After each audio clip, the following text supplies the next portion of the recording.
noite. Vamos então cuidar dos nossos pensamentos, voltar a nossa atenção das forças espirituais superiores da vida, para que a gente possa aqui ter uma noite muito proveitosa para todos nós.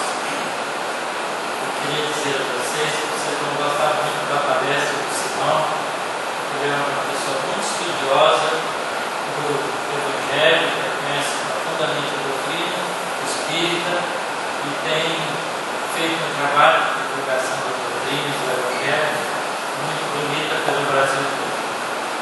Então vamos orar, vamos envolver carinhosamente com os nossos melhores sentimentos. Querido Mestre Jesus, aqui estamos, Senhor, reunidos no Teu nome. Certamente convencidos, Senhor, da Tua presença entre nós, porque é de nosso coração estarmos reunidos no Teu nome.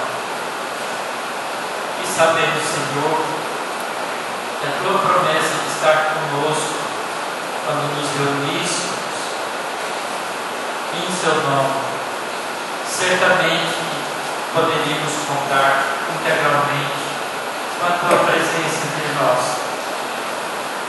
Sabemos ainda, Senhor, que não somos merecedores, mas sabemos que o Teu amor é muito grande. Estás trabalhando pela evolução de todos nós que vivemos nesse planeta, especialmente contando com a colaboração de nós todos, que já compreendemos as Tuas lições, que já estamos vivenciando a experiência espírita, de sabermos que somos espíritos imortais, que somos criaturas reencarnadas, aproveitando esse momento reencarnatório para avançarmos no nosso progresso espiritual. Por isso, Senhor, te buscamos para encontrarmos sempre forças em Ti, no Teu amparo, na Tua amizade, no Teu calor humano de amor profundo que nos dedica desde sempre. Especialmente Te pedimos, Senhor, que envolva o nosso companheiro Simão Pedro, para que ele possa expressar as Tuas lições com o Teu sentimento, com o Teu coração amigo, para que todos nós possamos, Senhor, aproveitar mais uma vez da Tua presença entre nós. Em Teu nome, Jesus, em nome desses Espíritos bondosos, mensageiros do Teu amor, que sempre nos amparam, nós damos por iniciada a nossa palestra da noite. Esteja conosco agora e sempre. Que assim seja.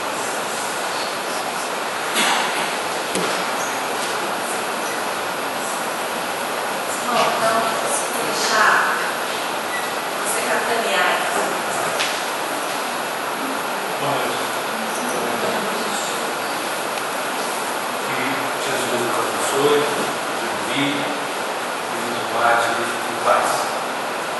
Dizendo que pediram para que nós conversássemos, não sei se nós conversaremos, eu acho que é mais um monólogo, que eu falasse sobre a paz, mas em especial a paz do mundo começa em nós. Por essa a proposta que nos foi trazida para que conversássemos hoje a respeito. Então vamos conversar sobre isso, mas trazendo um outro aspecto, em vez de começarmos com a ideia da paz, analisarmos as análises que falam da violência. Porque nós temos, parece-me que culturalmente, um aspecto de violência como algo que se resolve, com ela se resolve quaisquer coisas. E é uma estrutura atávica. Nós havemos, na estrutura bíblica, numa guerra que eu reputo talvez a maior guerra que o mundo teve, em que um quarto da população mundial desapareceu, quando Caim matou Abel, eram 4 pessoas, então ele matou Abel, 4 da população,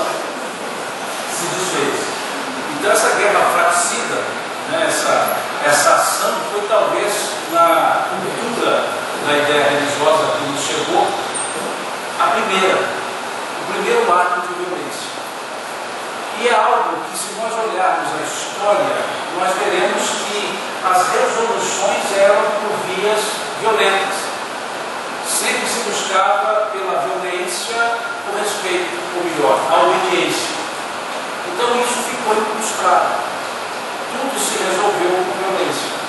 Desde essa guerra fratricida lá de Caim e Abel, as dominações diversas que nós tivemos ao longo da história, ao longo do tempo, a violência do Ocidente até parte do Oriente, com impérios e mais impérios, as guerras que são do nosso século, chamadas grandes guerras, as duas grandes guerras, o período que antecede a essa primeira grande guerra, o período imperialista, o período das dominações, que antecede ainda dos aviltamentos aos valores dos habitantes de terras colonizadas, sempre pelo poder da violência, sempre pelo poder da força, e nem sempre a força do poder. Então, para nós, quando falamos em paz, o que nos salta em primeiro espaço é a própria violência. E, ao longo desse tempo, explicações para o porquê da violência. Nós tivemos, mais recente, um ato, que depois acabou virando filme, que ocorreu no ano 2000, que foi um assalto a um ônibus urbano, de linha urbana, lá do Rio de Janeiro, na linha 174. Esse assalto culminou com a morte de uma professora, de uma passageira, e também com a morte do assaltante. E à época, foi muito falado sobre o aspecto da violência.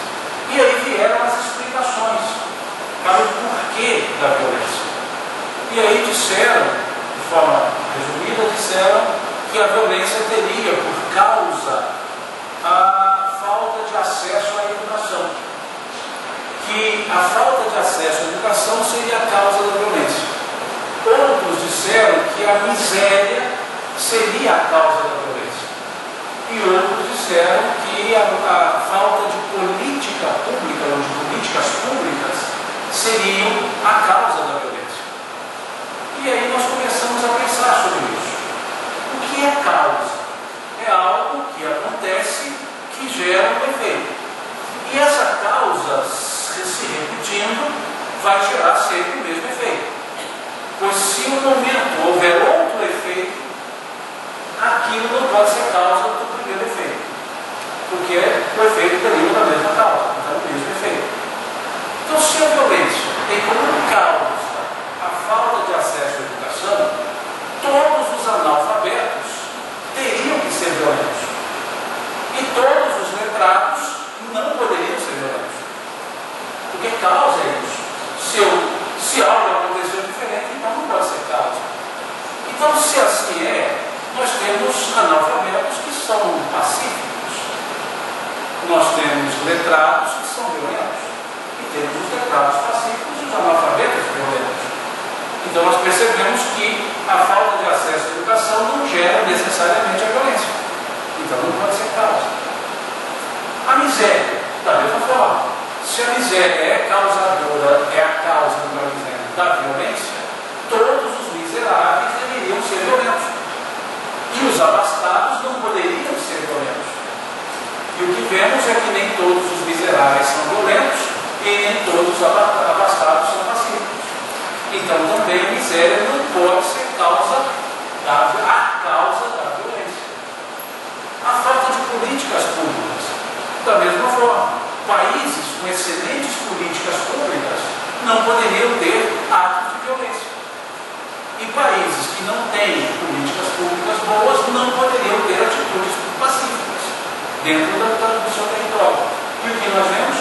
Países com excelentes políticas públicas voltadas para o cidadão e com muitos atos de violência, até mesmo com atos terroristas. E países que não gozam de políticas públicas tidas como boas têm grande quantidade de ações pacíficas e poucas ações de violência. Então, da mesma forma, não pode ser a falta de política pública a causa da violência. Assim sendo, qual seria a causa da violência? A causa. Esses três elementos, nós poderíamos chamá-los de fatores. Fatores contributivos, mas não causadores, mas fatores que contribuem sim para o processo ou para a violência. Esse caso do ônibus 174, o que aconteceu à época? Informaram que aquele assaltante, que no ano 2000 cometeu um delito, era um dos sobreviventes da chacina da Candelária de 1993. Então, ele era uma vítima da violência que causou violência. Então disseram que por causa disso, por ele ter sido vítima da violência, ele foi violento.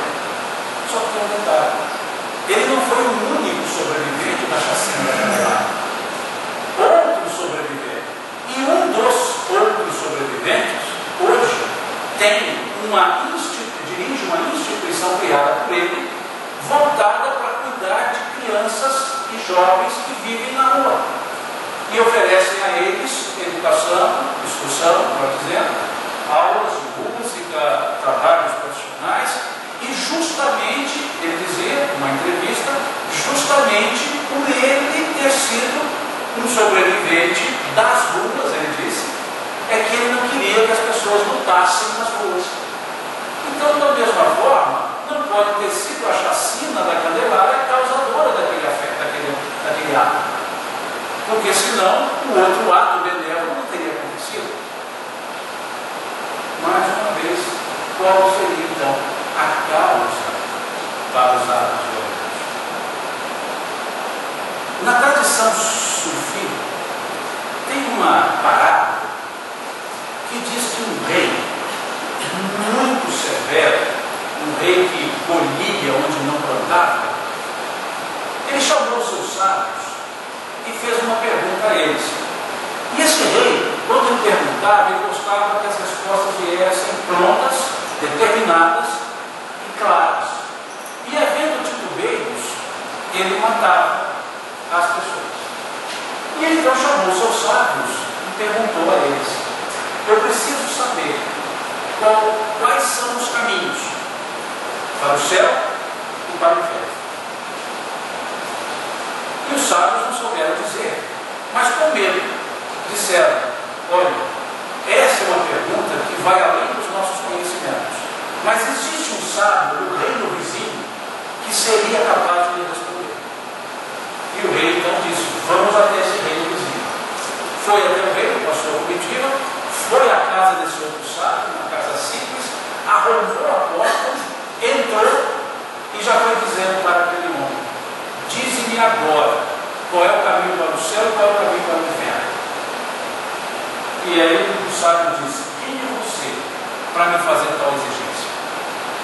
Ele disse: eu sou o rei. Ele disse: mas não do meu rei. E eu não vou lhe responder. E o rei, polarizado, tirou a espada e colocou no peito e disse: o sábio disse: fale-me agora. E ele falou: esse é o inferno. E o rei percebeu que ali era o ensinamento, embaiou a espada, pediu desculpas e disse: por favor, me ensine. Esse é o céu. Ou seja, a causa da violência ou dos atos de paz é a pessoa. É uma decisão pessoal. É por decisão da pessoa que ela vai praticar ou não um determinado ato, benévolo ou malévolo, mas é a decisão dela. Dizem que Rui Barbosa teria dito a respeito de um ditado muito comum no nosso dia a dia, que diz que a ocasião faz o ladrão. Ele teria dito: a ocasião faz o furto, o ladrão nasce feio. Eu não duvido que ele possa ter dito algo semelhante. Mas pensemos, se a ocasião faz o ladrão, estando duas pessoas expostas a uma mesma ocasião, as duas deveriam cometer o mesmo ato.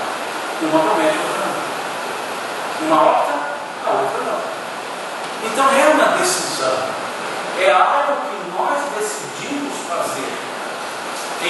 função da nossa índole, que é fruto das nossas escolhas e dos nossos gostos, desde o momento que tomamos consciência da nossa existência. Então só pode ser um ato pessoal. Mas eu fui levado. Eu aceitei ser levado. Mas são os espíritos, e aí fundamenta, questão 459 do livro dos Espíritos, influenciam os espíritos em nosso pensamento muito mais do que imaginar. De ordinário são eles que nos dirigem, ou são eles que nos fazem agir, depende das pessoas. Então, por causa disso, eu não sou responsável pelos meus atos. Muito bom isso. Transferência de responsabilidade, que aliás também é antiga. A primeira transferência de responsabilidade que nós tivemos conhecimento na estrutura do pensamento religioso que nos chega foi de Eva e Adão. Quando Deus vai pedir prestação de contas a Adão sobre o fruto. Comeste do fruto que eu proibi. Qual a resposta de Adão? A mulher que tu me deste me fez comer. Transferência. Deus vira-se para Eva e ela fala: a serpente me enganou. E a coitada da serpente não tinha para quem transferisse, rastejarás com o vento na terra, etc. Então veja, é um ato nós buscarmos na externalidade as justificativas dos nossos atos, quando deveríamos na internalidade. Então esse aspecto da violência ou da paz só tem um nascedor.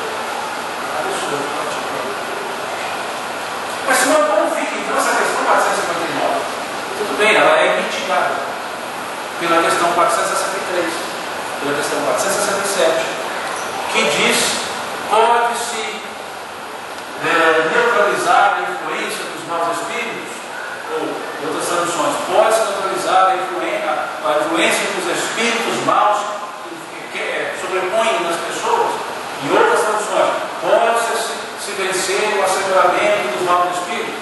Essa pergunta tem diversas traduções, mas a resposta diz respeito: sim, pois vós frequentemente os atraís pelo pensamento ou chamais pela alma. Então, a partir de que momento que eles me dominam? A partir do momento que eu os chamo pelo pensamento ou pela alma. Então, quem é o responsável pela dominação? Eu.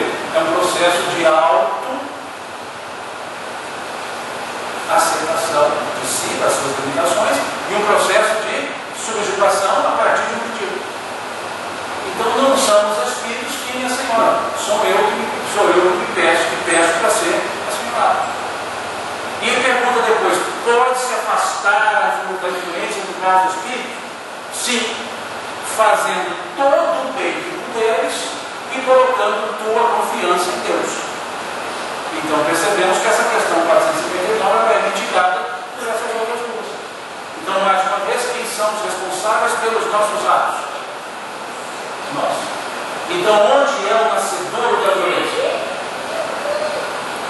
Em nós. Onde é o nascedor da atitude benévola?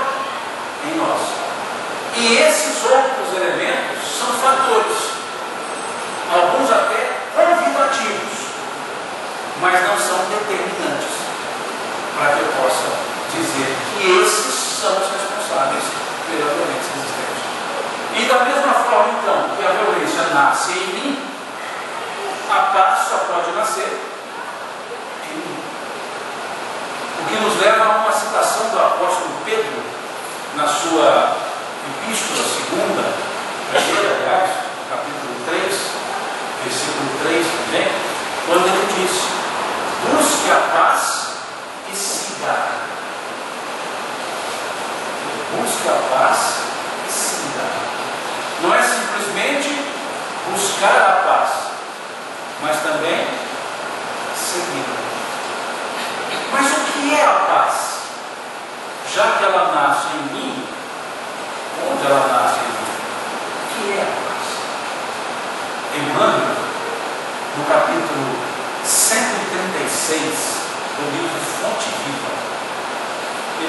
que a paz decorre da quitação da consciência para com a vida.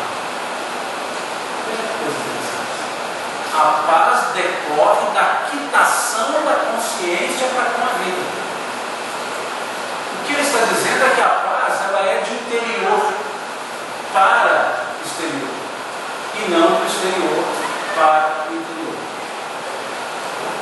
Paz é algo que eu não busco no sentido que Pedro colocou, aparentemente, externo. É algo que eu busco internamente, através da própria consciência. Então significa que paz não é ausência de conflitos. Paz não é ausência de problemas. Paz é uma atitude. Nos conflitos, ou durante os conflitos, ou fora dos conflitos. Com problemas ou sem problemas. A paz é sempre uma atitude de consciência.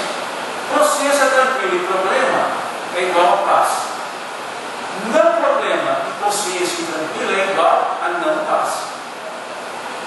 Então a paz é algo interno. Não é algo que eu possa dar para alguém, mas é algo que eu posso exalar, mas nunca oferecer. Eu não posso dizer, te dou minha paz. Mas Jesus disse sim, só que ele não disse só isso.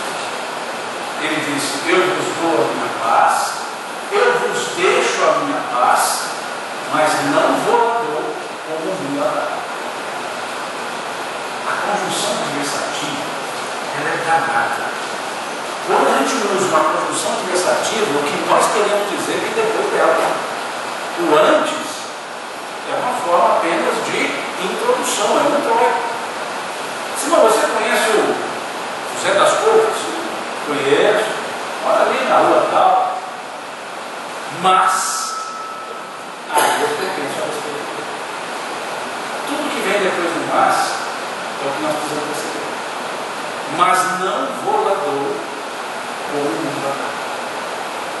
Em outras palavras, não é o que o mundo pensa de paz que eu estou falando, sobre paz que eu estou falando. Porque para o mundo, Emmanuel, ao comentar, que é justamente esse capítulo 136, quando ele vai comentar essa frase, ele vai dizer que a paz do mundo costuma ser preguiça rançosa. Nós confundimos a paz com a inércia. Não, hoje eu estou em paz, estou quietinho, trabalhando eu estou. Não, estou inerte. E numa inercialidade da vida, que a gente quer ficar sempre sem fazer nada. A nossa inercialidade tem que ser essa, não fazer nada. Então, isso não é paz. Ele diz, costuma ser preguiça rançosa. E a gente entende então por que Jesus foi dizer, não vou lá dou como o mundo a dar. Então quer dizer que ele vai dar essa paz de forma diferente. E depois ele diz, tenho-vos dito isso para que em mim tenhais paz, pois no mundo tereis aflições. Então nós estamos onde? No mundo. E no mundo teremos aflições, mas podemos buscar a paz nele. Então, paz não é necessariamente ausência de problemas. Eu continuarei no mundo tendo aflições, mas posso manter-me em paz nele. Tenho-vos dito isso para que em mim tenhais paz, pois no mundo tereis aflições. Viu? Mas tem de bom ânimo. Eu venci o mundo. Tem de bom ânimo. Então o que eu preciso ter para o desenvolvimento da paz? Consciência tranquila. E como ter a consciência tranquila? A partir do bom ânimo. E o que é ânimo? Vontade. Ânimos. Vontade própria da alma. Então o que eu preciso? Vontade. Vontade para quê? Para vencer o mundo. Lutando contra o mundo? Não. Lutando a favor da sua paz. Conforme perguntaram a Mohamed Gandhi, qual é o caminho para a paz? Respondeu, a paz é o caminho. Qual é o caminho para a paz? A paz é o caminho. O que E na letra da música, que eu nunca me lembro sobre o nome por Deus, a paz pela paz. É natural. Paz divina da paz. Paz pela paz. Então a paz é divina. Então não é vencer no sentido de confrontar, é vencer a si mesmo. Como o apóstolo Paulo, na sua carta aos Romanos, capítulo 12, ele diz: irmãos, não vos conformeis com este mundo, mas transformai-vos pela renovação do vosso próprio entendimento. Ele não diz para transformar o mundo. Não vos conformeis com este mundo, mas transformai-vos. Mas como se transformar? Pela renovação do nosso próprio entendimento. Mudando o seu conceito sobre a vida. Mudando o seu conceito existencial. Porque se eu não mudo o meu conceito, eu continuo tendo as mesmas percepções. Mas ao mudar o conceito existencial, eu mudo as percepções. Eu mudo a maneira de viver. Isso é o que o apóstolo Paulo chamou de mensagem. E isso é o que Jesus dizia: em mim tereis, para que em mim tenhais paz. Então não é a paz conhecendo a história de Jesus, é a paz percebendo aquilo que ele foi nos comentando. Tenho-vos dito isso, para que em mim tenhais paz. E o que ele vai nos dizendo? Então esse é o aspecto. Como lidar? Como renovar o conceito? Renovando o entendimento, renovando o conhecimento. E como mudar os resultados? Mudando a atitude. Atitudes iguais levam a resultados iguais.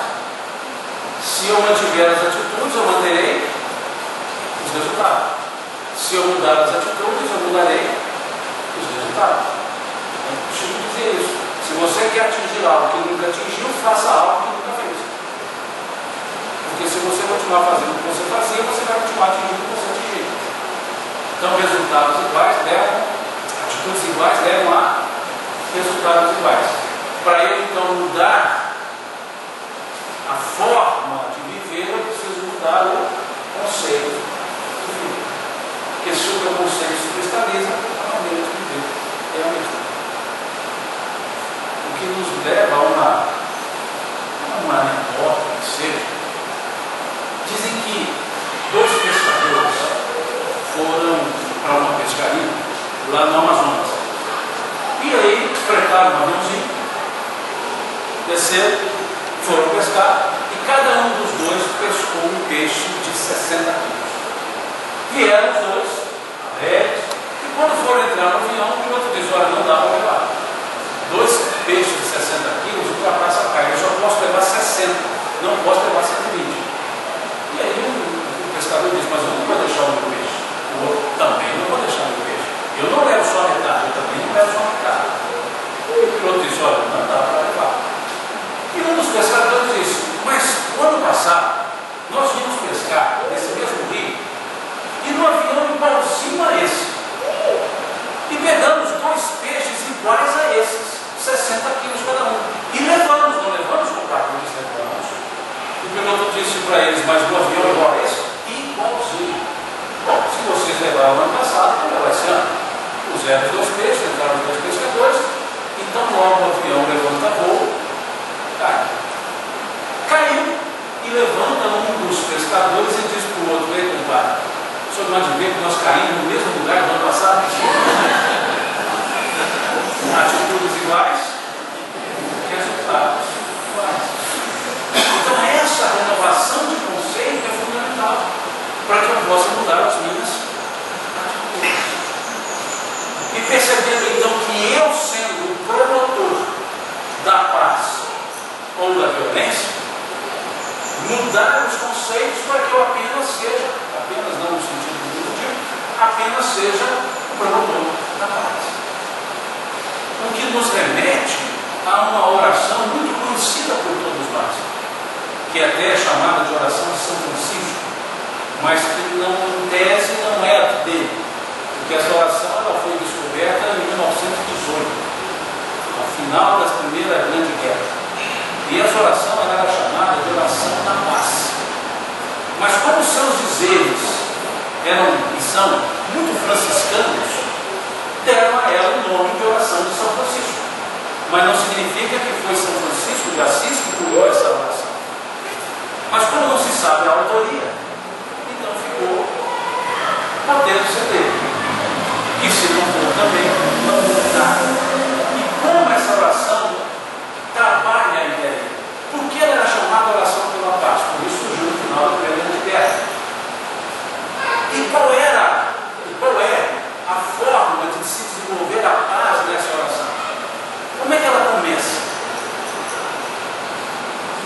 Senhor, fazei de mim um instrumento da vossa paz. Veja que a oração não é: Senhor, trazei a mim a vossa paz.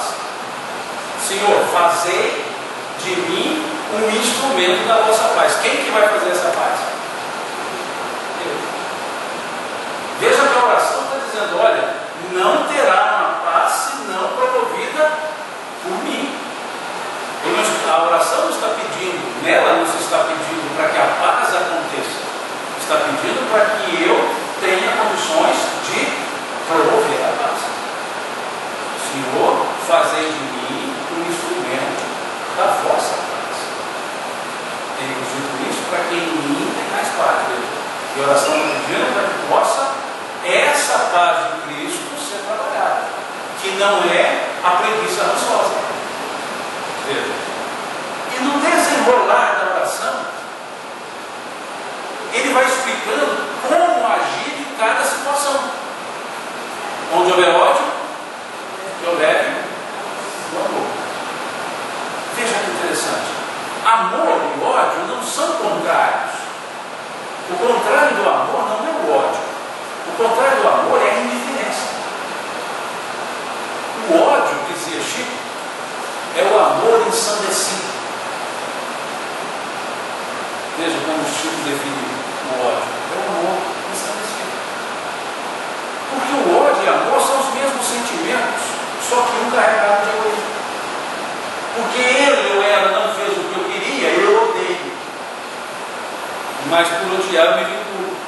Porque é o outro lado do amor, mas não consequência a ele. Quando eu ignoro a pessoa, sou indiferente a ela, eu sou contrário a ela. Então ele pediu que onde houvesse ódio, que levasse o amor, ou seja, que o egoísmo cedesse espaço para a humanidade. É uma ação muito bem estruturada. Ele explica como que eu tenho que fazer. Então há ódio, eu levo o amor. E quando Jesus tratou do ódio, lá no capítulo 5 do Evangelho de Mateus, ele elenca o ódio numa segunda etapa, no segundo degrau, melhor dizendo, das situações adversas que você deveria lidar com elas. Quando ele fala: bendizei os que vos maldizem. Aliás, ele coloca no terceiro degrau, fazer bem aos que vos odeiam, no segundo grau, e orai pelos que vos perseguem. Então veja, o ódio, ele é algo que já está além do simples falar mal. De bem dizer os que vos maldizem. Você fala mal de você, fala bem dele, já resolve tudo. Não precisa gastar mais do que isso. Simão, o senhor falou que você é ruim demais, não, você deve ter cuidado, a gente pode ter falar isso. Eu fui falar para o Simão que você está falando mal dele, ele falou bem de você. Então o Simão deve ser ruim, Simão. Bem dizer os que vos maldizem. Não é um jogo de palavras.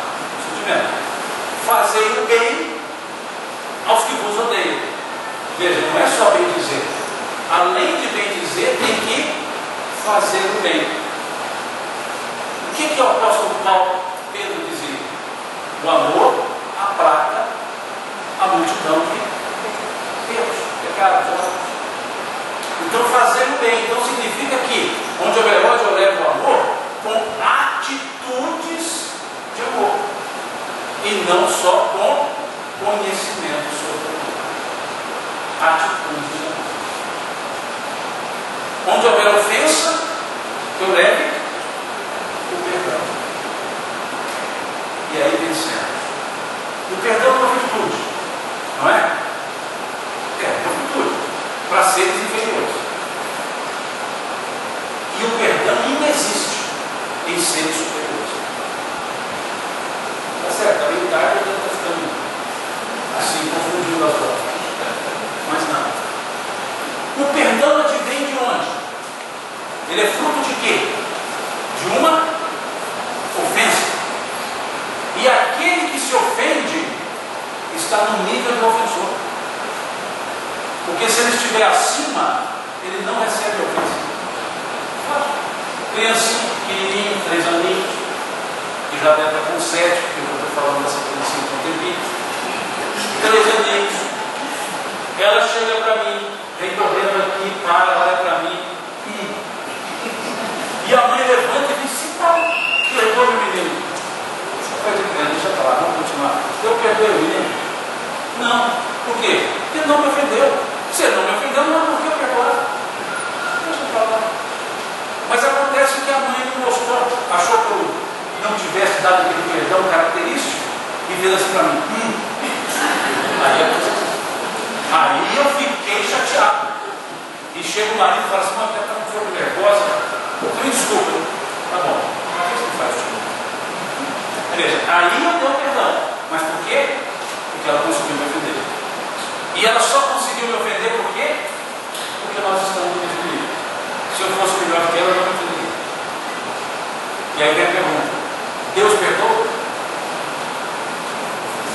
Alguém está em condição de ofender a Deus? Para eu ofender a Deus, eu tenho que estar no nível dele. Ou ele no meu. Se eu estiver no nível dele, não há mais Deus. Porque já seremos 2. Existindo 2, não pode ter Deus. Se ele estiver no meu nível, aí que ele não é Deus mesmo. Então Deus não perdoa porque ele não se ofende. Então por que eu tenho que levar o perdão? Porque eu ainda sou capena. E me permito ofender. Então onde houver ódio, eu levo. Onde houver ofensa, eu levo.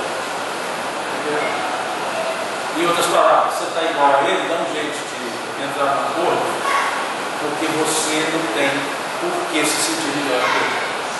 E por que a pessoa me ofende? Porque ela não fez aquilo que eu gostaria que ela fizesse. Porque ela frustrou minhas expectativas. Então significa que é um egoísmo. Por isso, meus brilhos ficaram afetados. Em outras palavras, orgulho. Só a ofensa porque eu sou orgulhoso. Então o ser evoluído, ele me leva a pedir perdão a ele para que eu mesmo possa me perdoar. Para que eu mesmo perceba a impropriedade da minha ação. E ao ele se colocar em condições de não dar atenção ao que eu fiz, eu me perdoo pela atitude dele. Então, a oração, ela está dizendo: você não é muito bom, você está no mesmo nível. Onde houver ódio, eu levo. Amor, onde houver ofensa, eu levo. E onde houver discórdia, eu levo a união. Porque a gente está fora, está havendo discórdia. Quando que há discórdia? Quando 2 teimam e dizer que estão com a verdade. Diz um ditado chinês: o homem fala, o sábio cala e o tolo discute. E o Espírito, do Evangelho segundo o Espiritismo, chamado Irmã Rosária, ela fala um negócio que é tipo de espírito superior. Puxa a orelha da gente, fala que a gente não é gente boa e a gente não agradece.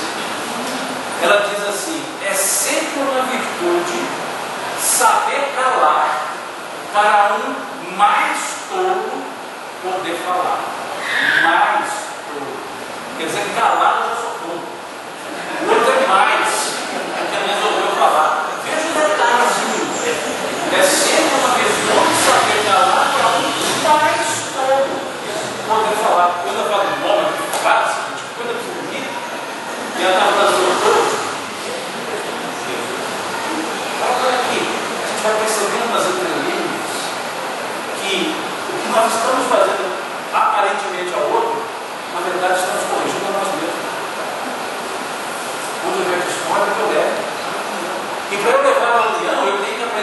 ceder. Perceber que é algo difícil, se não impossível, mudar o comportamento do outro sem antes mudar o meu. É quase impossível conseguir modificar. Querer que o outro modifique o seu comportamento sem eu modificar o meu. Achar que eu estou com a verdade. Verdade poderia dizer que ela tem três faces, três formas de se ver. A verdade que eu vejo, a verdade que o outro vê e a realidade, que pode ser diferente das duas verdades, ou igual a uma delas. Então não tem a verdade, tem a percepção da verdade, que se transforma em verdades. Ponto de vista. Quando Jesus conversava com Pilatos,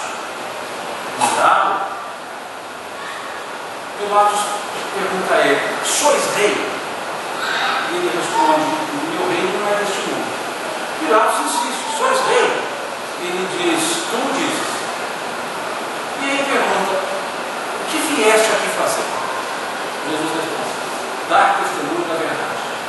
E Pilatos pergunta: o que é a verdade? Qual foi a resposta que ele deu? Essa aí vocês devem. Silêncio. Jesus não respondeu. Calou-se. Porque a verdade ela é sofismada quando dita para ouvidos mentirosos. É um valor tão nobre que não se passa para ouvidos que não podem entendê-la. Porque vai sofismá-la. Vai se transformar numa falácia, numa mentira. E essa mentira será tida como verdade. Não jogueis pérolas. Então, em vez de debater, ele se silencia. O homem fala, o sábio dá, e tudo. Como levar, então? Como resolver a discórdia? Cedendo para que se possa chegar a uma união de consenso. Isso é a união.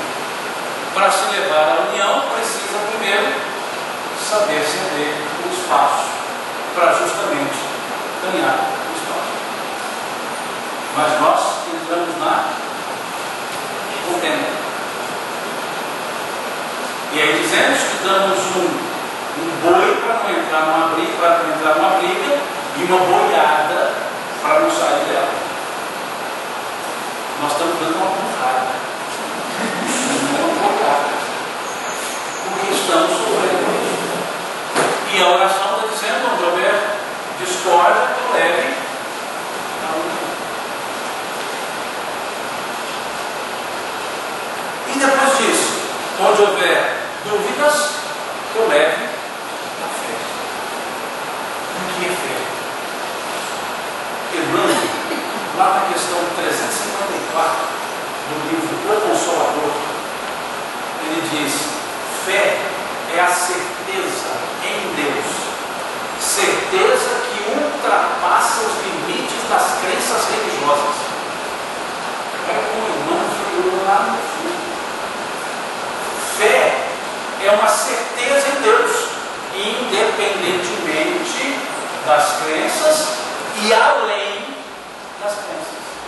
E normalmente nós queremos levar a fé à dúvida através da nossa crença, não através da nossa certeza. Certeza em Deus.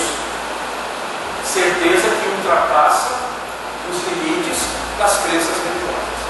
Isso é a fé. Como bem cantava Gilberto Gil: andar com fé eu vou, pois a fé não costuma falhar. Não, a fé não costuma falhar, ela nunca falha. Mas a crença sim. A fé se desenvolve. Não é adquirida, é desenvolvida. Não é dada, é desenvolvida. Emmanuel, no capítulo 40 do livro Vinha de Luz, ele diz que a fé viva não nasce miraculosamente nos corações humanos. Ela não nasce miraculosamente. E ele acrescenta: a fé não prescinde do esforço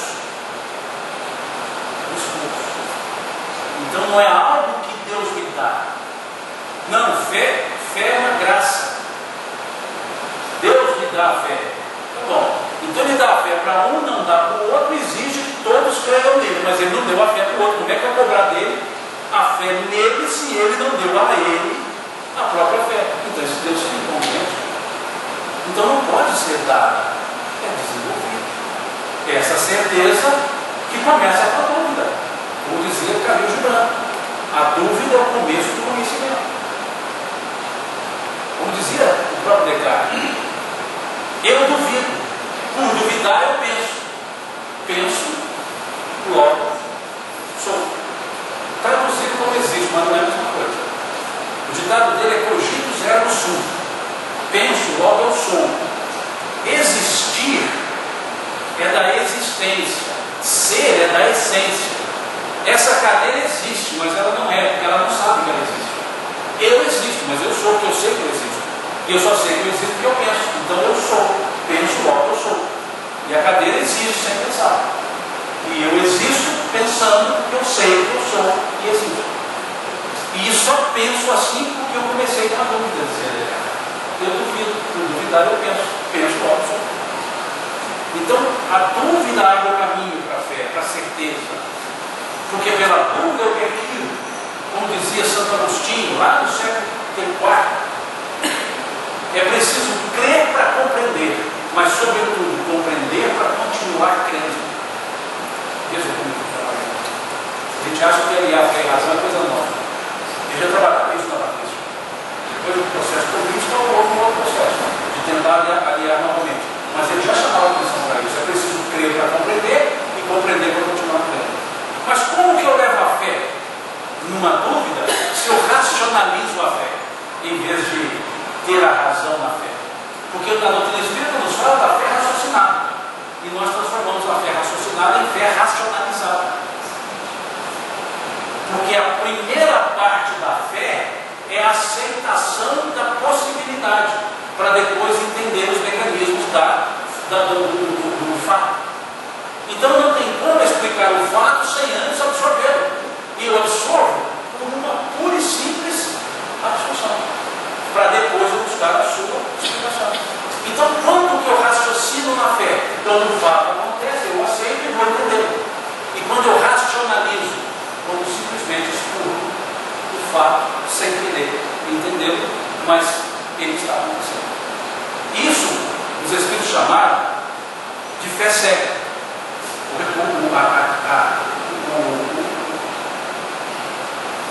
eu posso fazer? Uma consciência obnubilada, né? Uma fechada, que não se permite questionar. Isso é chamado de fé cega. Só que eles deixaram lá no Evangelho, capítulo 19, um espaço para entender que essa fé cega não é tão cega assim. Eles disseram, a fé, quando cega em demasia, se é em demasia, quer dizer que não em demasia ela pode existir. Eles disseram, quando em demasia, prejudica. Em demasia. Por quê? Porque no primeiro momento eu não tenho explicação, mas eu tenho aceitação que o fato está existindo. Depois eu busco explicação para sair do campo do miraculoso. Mas primeiro eu tive que aceitar porque ele está acontecendo. Então essa aceitação nós chamamos de fé natural. O exemplo do Evangelho, a mulher do fluxo de sangue. A mulher no filho. Traduzido como hemorragia. Padecia 12 anos de uma hemorragia, de um filho. Sem forças, ela soube que Jesus passava, não tinha força para chegar até ele, pensou consigo, disse ela, diz o texto. Pensando consigo, se eu tocar a túnica, eu serei curado. E ela chega por trás, diz o evangelista, e chegando por trás, tocou a barra da túnica. Ia tocar o chão, tentou achar assim, o mais distante lugar possível para encostar. Tocou a barra da túnica, por trás, mostrando que ela não se colocou de frente com Jesus. Ela não fez ali uma apresentação de si e um questionamento a ele. Ela simplesmente tocou a barra da túnica, que ela embaixo significa que ela estava então abaixada, porque senão não tocava a barra da túnica, que significa um ato de contrição e humildade. Ela toca ali a barra e Jesus diz, para. Ela deve ter levado um susto danado, para, muito bom. Ele falou, alguém me tocou, ela deve ter gelado.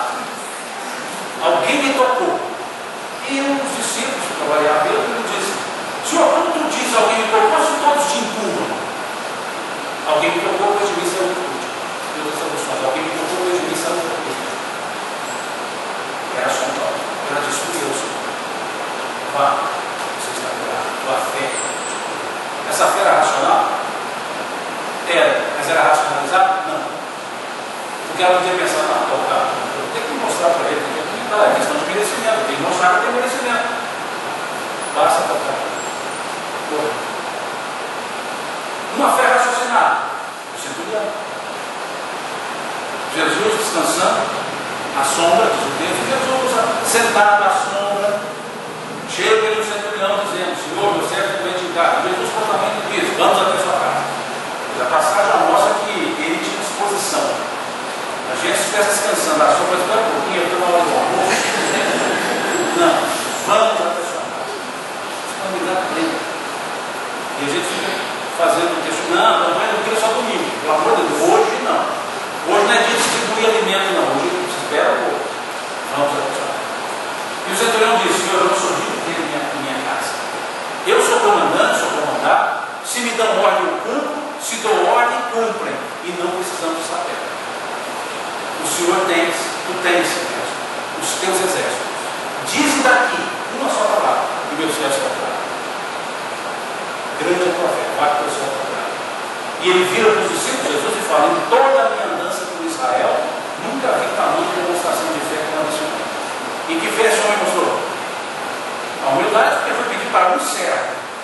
A humildade, porque ele era o centurião, o aos gentílicos, mal vistos, e foi buscar o Jesus e chamando de mestre, Rabi. E usou de uma lógica: eu dou ordem, lá onde eles não cumprem, eu não estou lá para ver. Se eu faço isso, o senhor pode fazer muito mais do que isso. O senhor é muito mais do que eu. Isso é fé racional, não racionalizada. Mas a fé racionalizada é: exclui. Depois, se der, a gente exclui. E o primeiro passo para excluir é incluir, para que eu possa, não compreendendo ou compreendendo, excluir. Então é essa fé que nós precisamos ter. E sem essa nós não conseguimos levar a fé nas vidas. Nós levamos doutrinações e não a certeza de Deus. Onde houver erro, que eu leve a verdade. Já falamos sobre a verdade. Chico, aliás, tem uma coisa interessante sobre isso. Ele falava assim, sobre a verdade, ele diz: é preciso uma gota de verdade em um litro de amor para falar com as pessoas. Uma gota de verdade em um litro de amor. E a gente solta um litro de verdade sem amor. O erro que leva a verdade.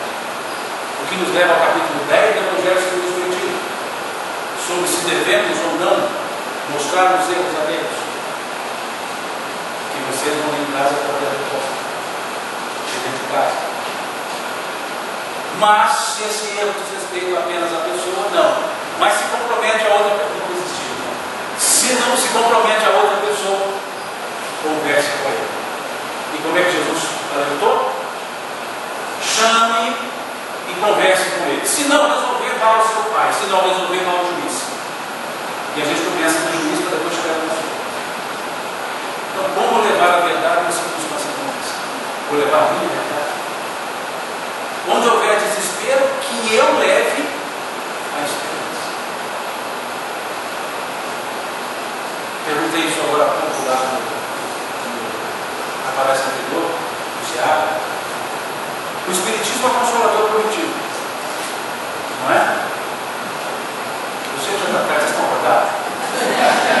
É o consolador prometido, não é? Por que nós não estamos consolados?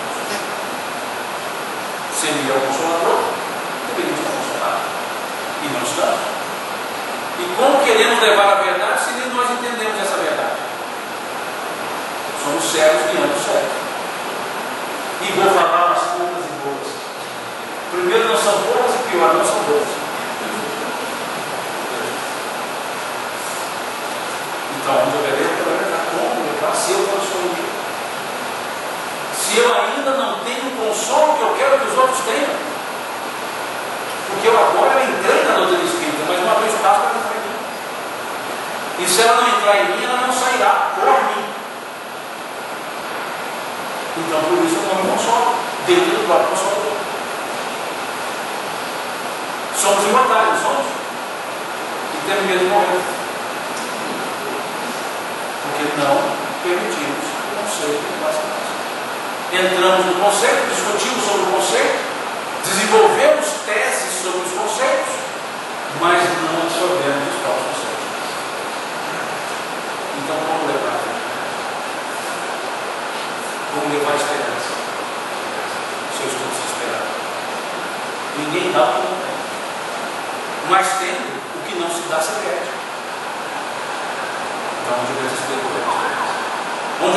tristeza que o leve a alegria. Falamos isso também lá no Ceará sobre o comunismo. Onde tiver tristeza que o leve a alegria. E nós achamos que quando há tristeza, eu deixei de ser feliz. Quando na verdade, quando há tristeza, eu deixei de estar alegre. Mas eu posso continuar feliz. Não vale responder. Eu ouvi mais cedo. Mas pensemos, tudo que tem contrário acaba. Porque o contrário surge. As dicotomias. Qual é o contrário de felicidade? E como é que fica a alegria? O contrário de felicidade, tristeza. O que é o contrário de alegria? Tristeza. Tristeza é contrário de alegria. Ninguém fica alegremente triste. Eu estou tristemente alegre. Ou eu estou alegre, ou estou triste. Ou conforme o Wagner, não sou alegre nem sou triste, sou poeta. Mas não dá para ficar dos dois jeitos. Saiu pelo espírito. Eu na montanha, saiu. Mas veja, felicidade é uma essência. Alegria e tristeza são estados. Eu estou triste, eu estou alegre, mas sou feliz. Porque a questão 614 do Livro dos Espíritos me diz isso, ou nos diz isso. O que se entende por lei natural? É a lei de Deus, criada para a felicidade do homem. Ela lhe indica o que deve ou não deve fazer, e o homem só é infeliz quando dela se afasta. Infeliz. O que é infeliz? Negando a felicidade, prefixo in, negação. Não é contrário, é negação. Ela existe, mas eu nego. Mas ela existe, mas eu nego. Então não é contrário. E ela foi feita, a lei, para a felicidade do homem. A lei de Deus é eterna. Se a lei de Deus é eterna e foi feita para a felicidade do homem, logo a felicidade do homem é eterna. E se ela for eterna, ela pode acabar. Então, tristeza não se contrapõe à felicidade. Eu sou feliz estando alegre, estando triste. E aí, com esse conceito, mesmo capenga, eu vou lá e levo para outra pessoa. Amém. Percebeu? Mas se eu não tenho esse conceito, como levar a alegria? E onde houver trevas, eu levo a luz. Mas Jesus alertou: vê bem, para que a luz que há em ti não seja trevas. Porque muitas vezes eu quero levar as minhas trevas. E Jesus partiu do princípio que nós já tínhamos luz, porque ele disse: brilhe a vossa luz. Ele não diz assim, desenvolva. Já está desenvolvido. Brilhe a vossa luz. É uma atitude. E é interessante, porque ele disse: brilhe a vossa luz diante dos homens. Não é para brilhar sozinho, não. Brilhe a vossa luz diante dos homens, para que vejam as vossas boas obras e glorifiquem a Deus que está no céu. Olha que conceito de trabalho que a gente fica pensando. Brilhe a vossa luz diante dos homens, para que eles vejam as vossas boas obras. E a gente entende que tem que fazer a coisa boa e não pode mostrar. Como propagar se não é sabido? Veja, para que vejam as vossas boas obras e glorifiquem a Deus que está nos céus e não a pessoa que fez. Aí é que está a dificuldade. Porque eu não mostro as obras, eu me mostro. Não diretamente, pedindo que o outro me mostre. Para ele falar assim: foi você que fez. Não, são seus obras. É para mostrar a obra boa. Questão 932 do Livro dos Espíritos. Porque os maus frequentemente sobrepujam os bons à influência, pela fraqueza dos bons.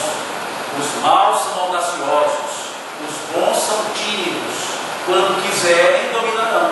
Então a audácia lá é algo bom, se fosse para o bom. Mas ele é tímido. O mal se propaga porque é mostrado. O bem não se mostra, não se desenvolve. E Jesus deixou claro diante dos homens. Mas Simão, ele também falou que a vossa mão direita não sabe o que faz a outra. Tudo bem, falou isso. Mas isso pode ter seu pensamento. Mas isso não tem nada a ver com o brilho da vossa luz. E é fácil entender isso.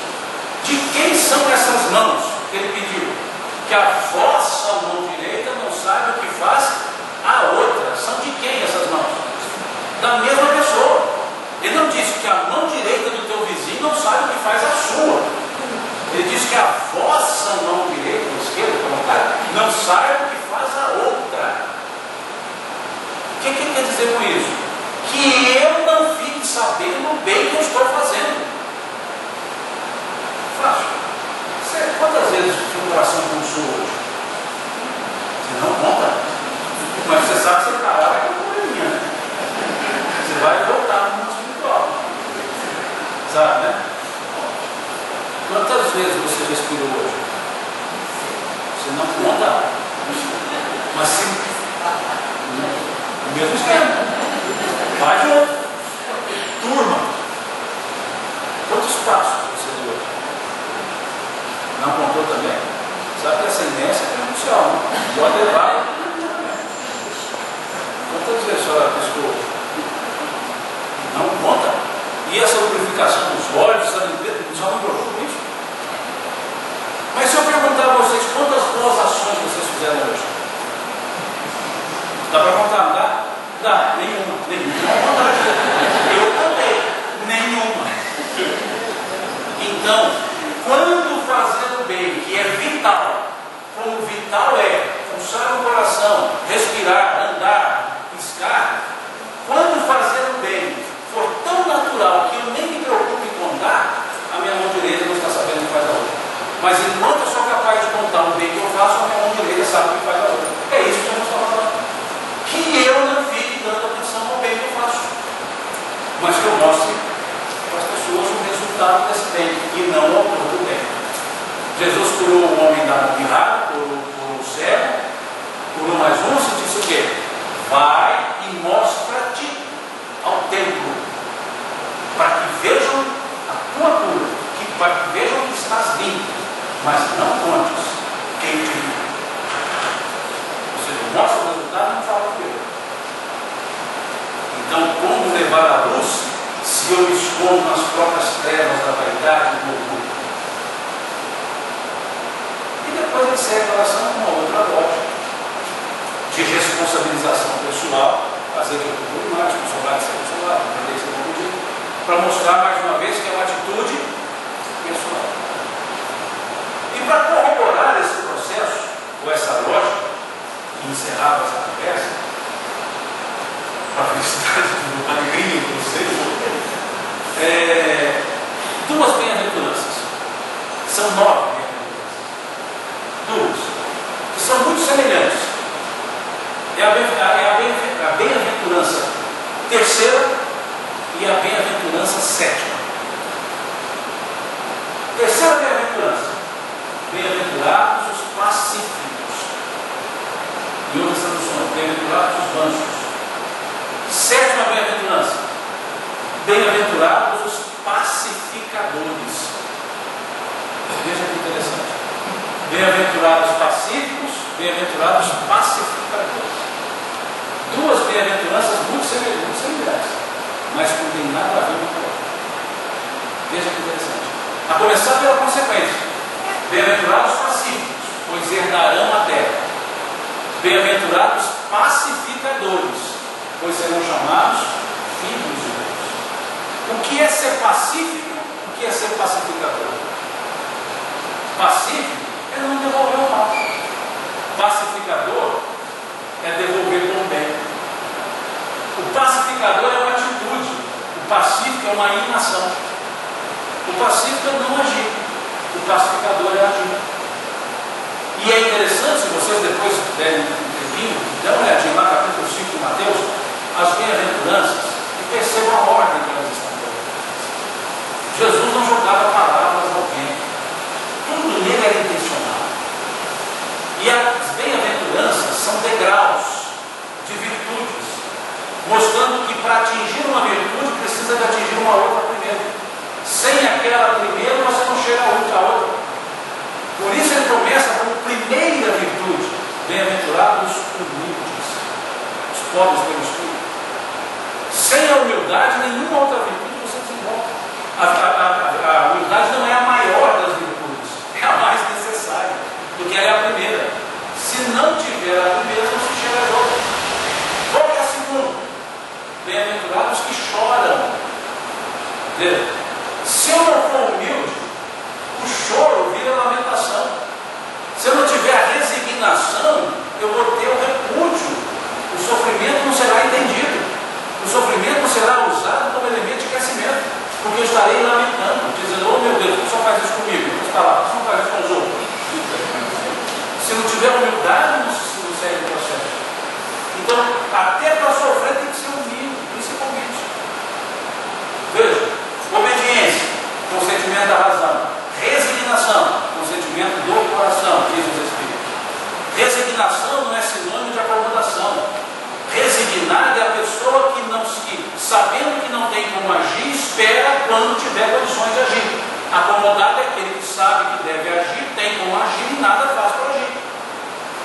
O resignado é aquele que sabe esperar a hora de agir porque não tem como agir antes. Então, sem a humildade não dá para entender o sofrimento. E a terceira, pacífico. Sem saber o valor do sofrimento e sem ser humilde, como eu serei pacífico? Como eu terei a mansuetude se eu não sei o valor do sofrimento? E só depois dessas três vem a quarta.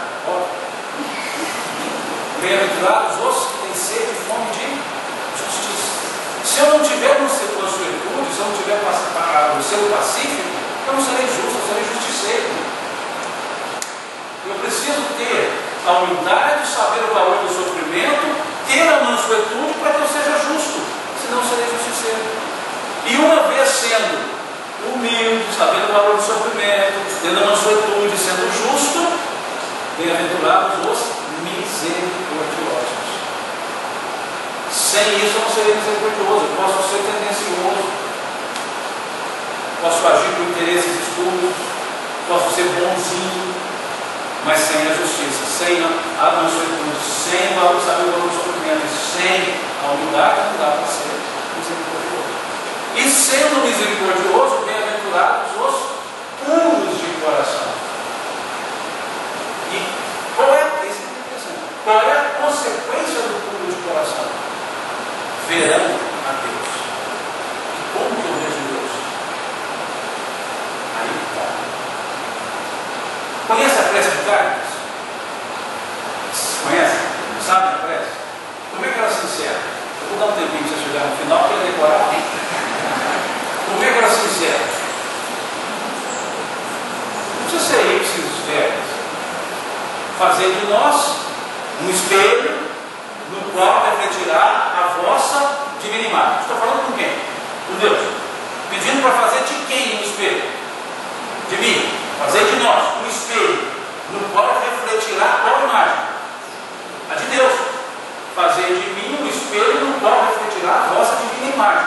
Significa que quando eu olhar para ela será um espelho que eu enxergarei a imagem de Deus, se eu tiver a pureza de coração. Porque se eu não tiver a pureza de coração, eu pago. Mas sendo puro de coração, eu vejo as virtudes que ela tem, apesar dos defeitos que ela tem. Mas se eu não tiver olhos de bondade, eu só vejo os defeitos que ela tem. Então eu não consigo ver a reflexão de Jesus. Parábola de Jesus: o Senhor chamará os seus servos e dirá: estive nu, vestiste, tive fome, deste de comer, tive sede, deste de beber, estava doente, foste beber, era estrangeiro, me ligaste, estava preso e visitaste. E os servos dirão: Senhor, mas quando, repete tudo isso, quando assim fizermos? E o Senhor dirá: todas as vezes que fizerem a um dos meus, ou fizeram, é a mim que fazem. Ou seja, quando eu consigo enxergar na pessoa a natureza divina que ela traz. Eu só vou enxergar a natureza divina de uma pessoa se eu tiver o coração puro. E eu só vou ter o coração puro no 6º degrau de virtude. Sem a humildade eu nunca terei coração puro. E chegando ao 6º degrau, vou para o 7º. Bem-aventurados os pacificadores, porque serão chamados filhos de Deus. Meu Pai e eu somos um. E Jesus era pacificador. Mas para eu chegar para pacificar, quantas virtudes eu tenho que desenvolver? Por isso, pacífico está lá na terceira e pacificador está lá na sétima. Porque entre ser pacífico e pacificador, eu tenho que ser justo, misericordioso e puro de coração. Então é fácil promover a paz? Se nós não dermos um passo para ser unidos. Mas depende de quem? De nós. Então a paz do mundo começa.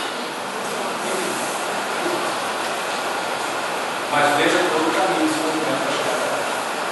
E as outras duas bem-aventuranças, que eu disse que são 9, são de perseguição.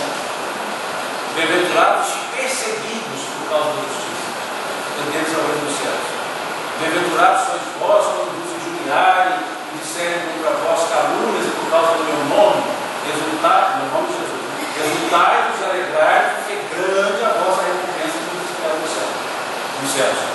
Veja, até para perseguir em nome de Jesus, tem que ser bom demais, tem que ser bom demais. Se ela não for filha de Deus, nem perseguição vai ter. E a gente fica doido para ser perseguido. Em nome de Jesus, sem nenhuma dessas coisas. Diz Chico, uma vez uma senhora chegou para ele e falou: Chico, eu descobri quem eu fui em uma das minhas encarnações. É, minha filha, sempre descobri. Lá na Roma Antiga, eu fui uma das cristãs que foram comidas pelo leão. Você está sabendo quem você foi? Não, eu não sei, mas eu imagino. O que você imagina? Deve ter sido a pulga do leão que te comeu. Você baixa aí, desce aí. Você está muito alta. Ainda não tem Jesus para ser comida por leão, não. Baixo. Em outras palavras. Porque sem a pureza de coração, sem a pacificação, eu não vou nem ser perseguido, vou ser ignorado. Então, para ser pacificador, primeiro tem que ser pacífico. E nós ainda talvez não entendemos o que é ser pacífico. Quanto mais ser pacificador. Mas, de qualquer forma, eu sou o artífice das minhas próprias escolhas e atitudes. E se eu quero a paz, que eu promovo a paz, sendo pacífico, a pacificar. Porque se eu não tenho a paz, como exalar? Então essa é a lição de Jesus. E por isso é capaz do mundo. Só vai existir se entender os tratamentos de Deus. Com atitudes de paz depois de um coração pacificado. Capítulo 15 do Evangelho segundo o Espírito. A lição que é escrita é assinada por Paulo de Tarso, que tem como título, o próprio título do capítulo: Fora da caridade não há salvação. Essa mensagem é da apóstolo Paulo.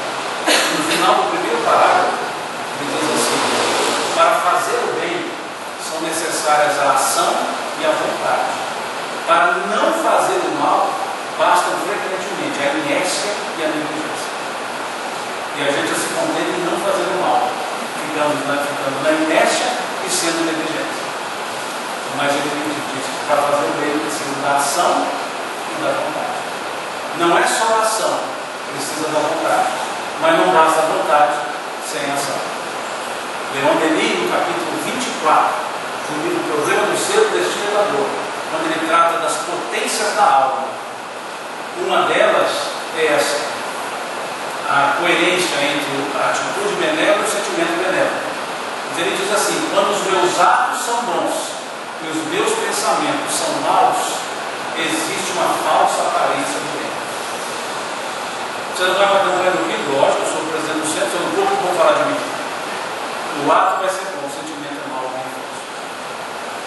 Então é ação e vontade. Veja como Leon Denis encaixou direitinho a própria mensagem do apóstolo.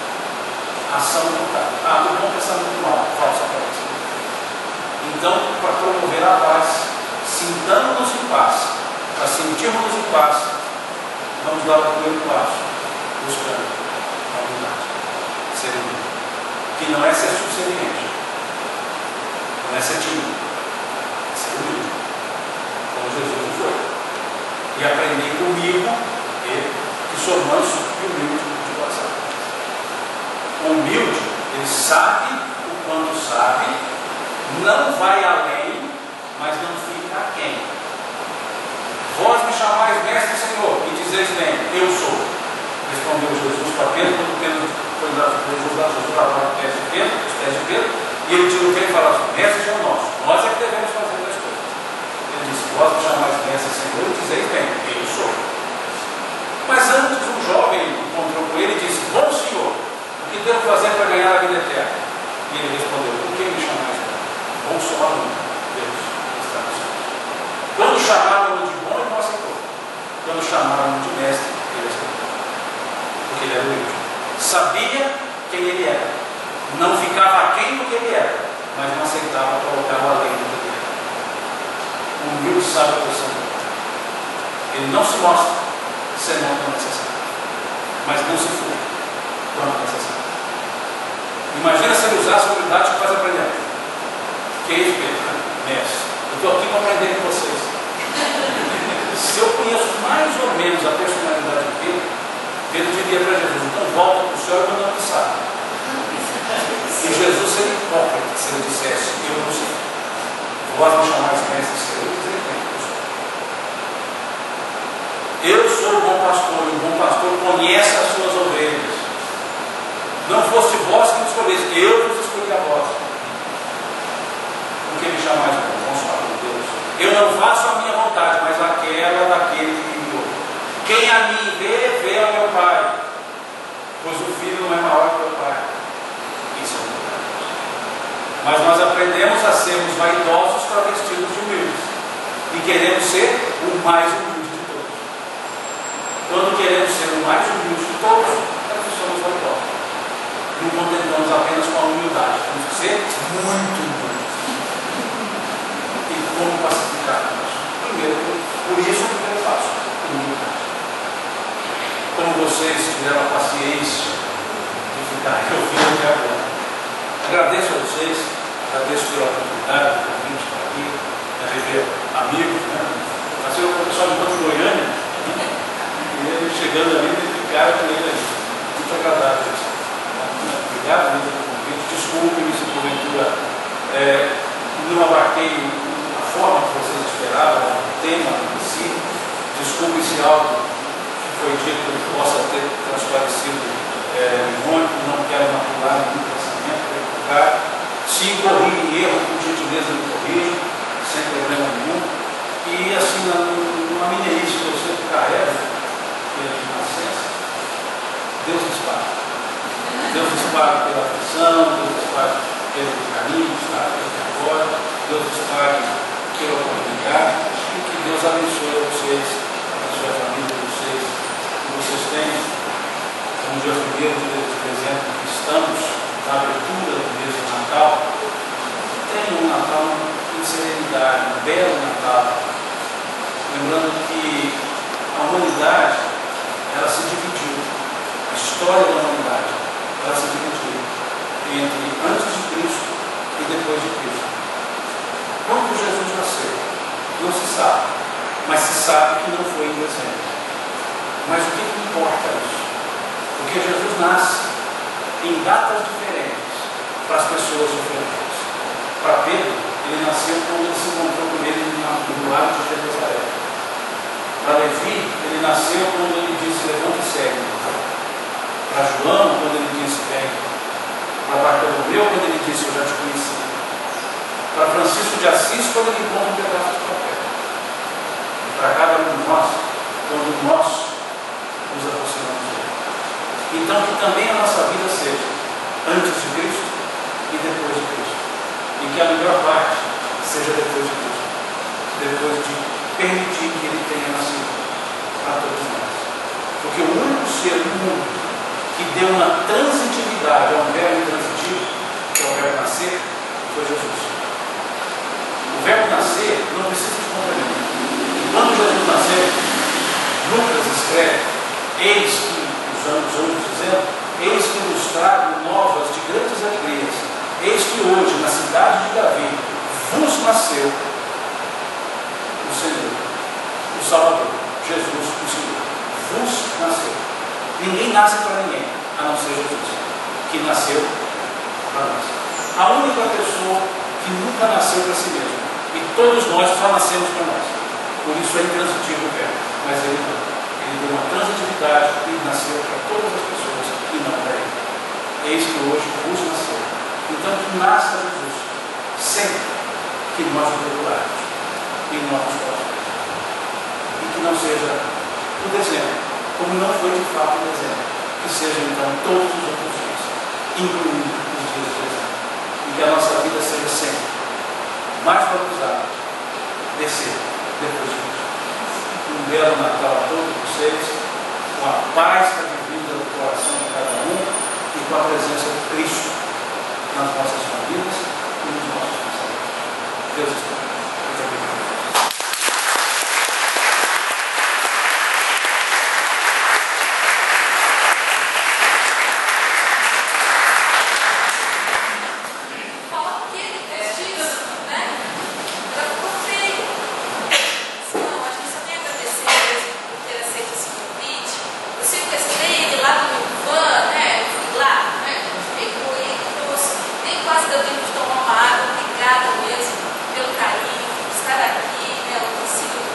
Já tinha nos dito o quanto isso era bacana, quanto você podia compartilhar conosco todos esses estudos e, sem palavras, agradecemos mesmo demais. Obrigada mesmo.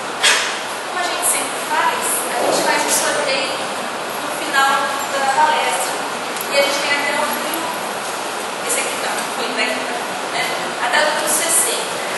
Simão, diga o 60 da gente. 6. Olha só. Coleguinha. Mais um. Quem foi o primeiro a chegar? Ninguém falou um.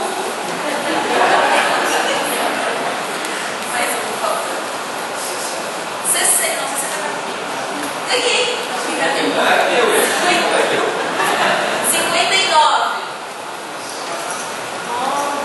Que livro que é esse? Eu faço questão de doar para o próximo. Caminho da Luz. Eu tenho esse livro. Voltei? Tem os dois. Eu tenho de novo. Tá, mas 18.